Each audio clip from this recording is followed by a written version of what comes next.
বেশ কয়েকদিন আগে আমরা গেছিলাম পান্থশালায় ডিনার করার জন্য। পান্থশালার যে নিউ আউটলেট হয়েছে সেটার অ্যাম্বিয়েন্সটা অত্যন্ত সুন্দর হলেও ওখানে যেহেতু ভেজ পাওয়া যায় আর আমরা যেহেতু ননভেজ খাবো ভেবেছিলাম তাই আমরা ওল্ড আউটলেটেই গেছিলাম। আর আমাদের রামপুরহাটে অনেক ভালো, ভালো রেস্টুরেন্ট আছে যেগুলোর অ্যাম্বিয়েন্স তো খুবই সুন্দর। বাট খাবারের কোয়ালিটি খুব একটা ভালো হয় না।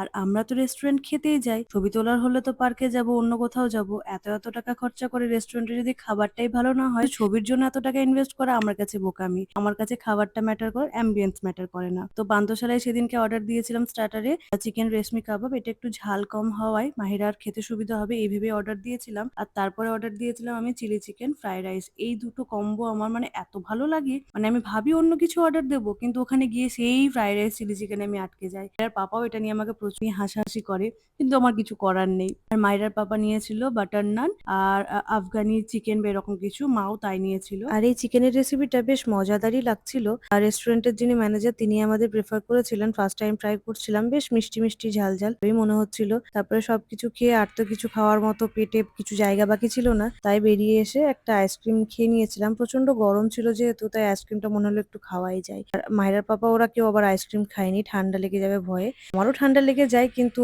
লোভটা আর সামলাতে পারিনি। তো এভাবেই সেদিনের ডিনারটা কমপ্লিট করেছিলাম ফ্যামিলিকে নিয়ে। আর আমার ভিডিও তোমাদের কেমন লাগছে একটু কমেন্টে জানাবে, তাহলে আমি আরো ভিডিও করার উৎসাহ পাবো।